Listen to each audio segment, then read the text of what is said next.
রাস্তায় কোথাও না পেয়ে মা সন্তানের খোঁজ স্কুলে চলে যায় এবং শিক্ষকদের জিজ্ঞাসাবাদে তিনি জানেন তার মেয়ে চলে গিয়েছে 10টার পরেই।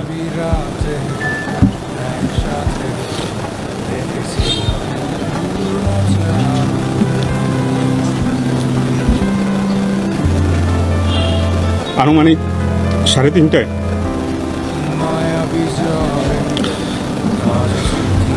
জনৈক ব্যক্তি জানান তার মেয়ের লাশ পাওয়া গিয়েছে একটি ধানের জমিতে। মা দ্রুত সেটি ছুটে যান এবং লাশটি তার মেয়ের বলে শনাক্ত করেন।